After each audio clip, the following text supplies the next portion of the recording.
নতুন কারিকুলামের ক্লাস 7 এর ইংলিশের পেজ নাম্বার 27 লেসন 3.7 একটা কবিতা রয়েছে লাভ বিটুইন ব্রাদার্স অ্যান্ড সিস্টার্স এই সম্পর্কে আমরা এখানে প্রথমে পড়ে নিব এখানে কি করতে বলেছে। নাও এখন ইন গ্রুপস দলে বসে read any of the two poems given below নিচে দুটা কবিতা দেওয়া আছে তার মধ্যে একটা পড়ো। দেন তারপর রাইট দ্য সেন্ট্রাল থিম মূল ভাব লেখো অফ দ্য পোয়েম কবিতার মূল ভাব লেখো।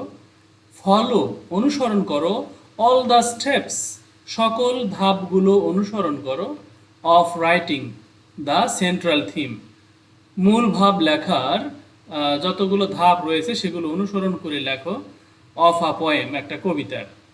লেটার পরে প্রেজেন্ট ইট এটাকে উপস্থাপন করো টু দ্য হোল ক্লাস পুরো ক্লাসে এটাকে প্রেজেন্টেশন করো উপস্থাপন করো। তারপরে এখানে আমরা দেখছি যে সেই কবিতা আইজ্যাক ওয়াটস নামক এক কবির লেখা লাভ বিটুইন ব্রাদার্স অ্যান্ড সিস্টার্স মানে ভাই বোনদের মধ্যে যে ভালোবাসা যে প্রেম যে সুন্দর সম্পর্ক বজায় থাকে সেই সম্পর্কে এখানে সুন্দর একটি কবিতা।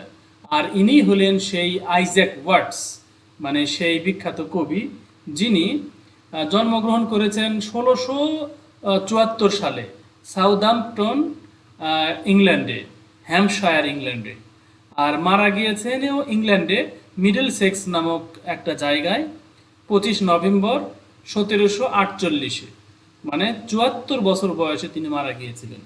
যাই হোক ইনি হলেন সেই বিখ্যাত কবি আইজ্যাক ওয়াটস।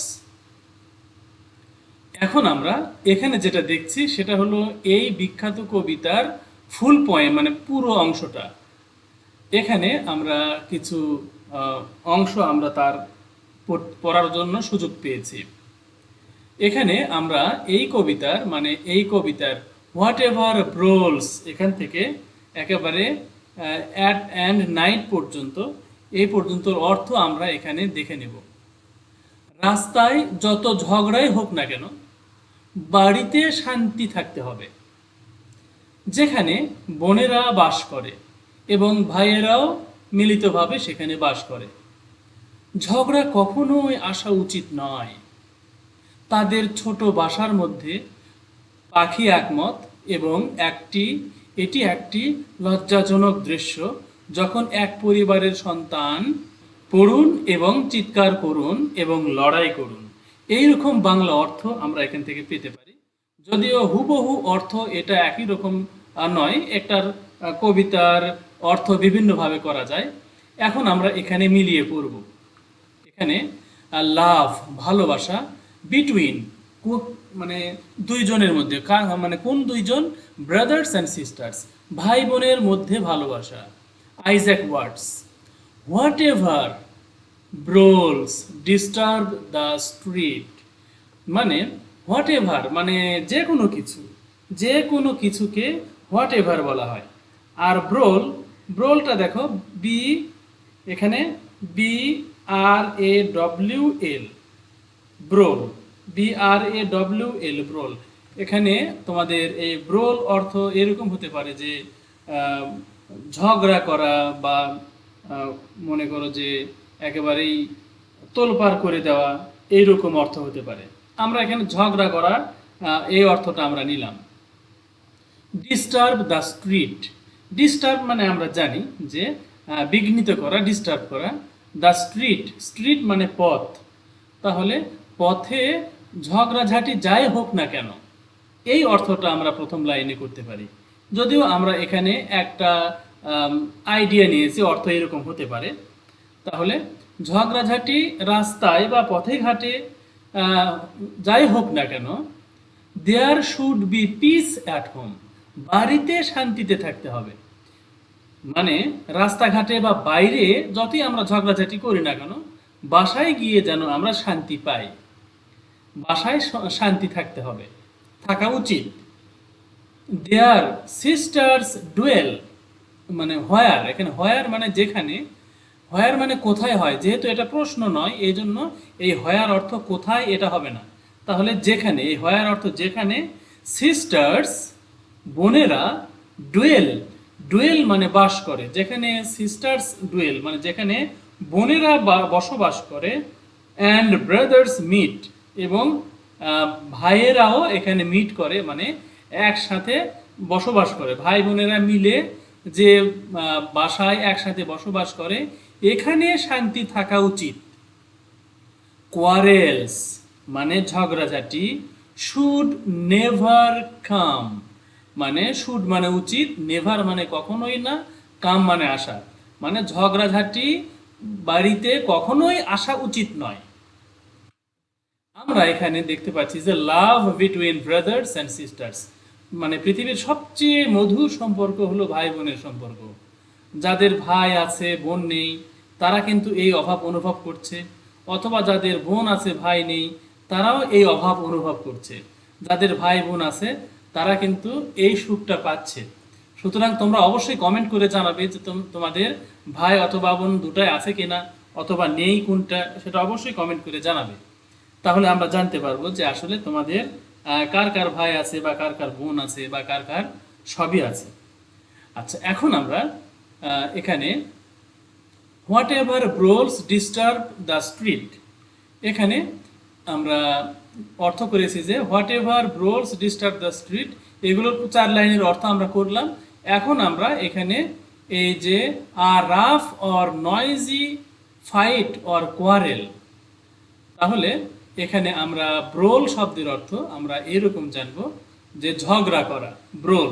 সুতরাং এই ব্রোল শব্দের অর্থ আমরা জানলাম যে নয়েজি বা কোয়ারেল, মনে করো যে ঝগড়া করা, এটার অর্থ হলো ব্রোল। এখানে আর কঠিন কোনো ওয়ার্ড নাই, ডুয়েল মানে বাস করা, এগুলো আমরা বলেছি। এরপরের আমরা পরের যে 4 লাইন এখানে আমরা যাব। এখানে দেখো বলেছে বার্ডস পাখিরা, ইন দেয়ার লিটল নেস্ট তাদের ছোট বাসায়, অ্যাগ্রি মানে তারা সম্মত থাকে, মানে মিলেমিশে থাকে, অ্যান্ড এইটা দেখো একটা নতুন ওয়ার্ডের মতো মনে হচ্ছে, এখানে অ্যাপোস্ট্রফি কমা তারপরে TIS, এটা আসলে এরকম হবে যে ইট ইজ, এটা হবে আসলে ইট ইজ, এই আইটা উঠে গিয়ে এখানে আমরা অ্যাপোস্ট্রফি দেখতে পাচ্ছি, আর এই স্পেসটা ফাঁকটা এখানে নাই, যার কারণে ইট ইজ এটা হয়ে গেল টিজ, মানে অ্যান্টিজ, মানে এইটা হলো কবিতার এবং গানের ক্ষেত্রে এইসব ব্যবহার আমরা করতে পারি, শুধুমাত্র কবিতায় এবং গানের ক্ষেত্রে, তাছাড়া কিন্তু অন্য জায়গায় এইগুলো ব্যবহার সাধারণত করা হয় না। তাহলে অ্যান্টিজ মানে and it is a shameful sight, মানে এটা হলো অ্যান্ড মানে এবং, ইট ইজ এটা হয় একটি শেমফুল লজ্জাজনক, সাইট, সাইট মানে দৃশ্য বা সিনারি, এটা হলো একটা লজ্জাজনক দৃশ্য, হোয়েন যখন, চিলড্রেন অফ ওয়ান ফ্যামিলি যখন একটা পরিবারের কোনো শিশু বা কোনো বাচ্চা ফল আউট পতিত হয়, অ্যান্ড চাইল্ড অ্যান্ড ফাইট, এখানে আমরা দেখতে পাচ্ছি যে CHIDE চাইল্ড, তো চাইল্ড মানে আমরা এরকম অর্থ করতে পারি যে তিরস্কার করা, চাইল্ড মানে তিরস্কার করা, কাউকে ভর্ৎসনা করা বা কারো নিন্দা করা। তাহলে fall out and child and fight, fight মানে আমরা সবাই জানি সংগ্রাম করা। তাহলে যখন পতিত হয়, কোথায়, যখন কেউ পতিত হয় বা ফল ডাউন করে, মানে পতন হয় যখন কারো, অ্যান্ড চাইট এবং যখন তিরস্কার করা হয়, অ্যান্ড ফাইট এবং সংগ্রাম করা হয়। তাহলে আমরা এই কবিতা থেকে এটাই জানলাম যে, মূল কথাটা এটাই জানলাম যে বাইরে ঝগড়াঝাটি, মারামারি, কোয়ারেল, নয়েজ যেটাই করি না কেন বাইরেই থাকুক, কিন্তু আমাদের প্রতিটি বাসা যেন পাখির ছোট বাসার মতো সুন্দর হয়, সাবলীল হয় এবং শান্তিপূর্ণ হয়। এই কথাটাই আমরা এই কবিতার এই কয় লাইন থেকে আমরা শিখতে পারলাম। এখন একটা হোমওয়ার্ক করো, what is the full form of tease, এই টিজ মানে অ্যাপোস্ট্রফি TIS, এইটার ফুল ফর্ম কি, পূর্ণ রূপ কি, এটা তোমরা কমেন্টে লিখে পাঠাবে।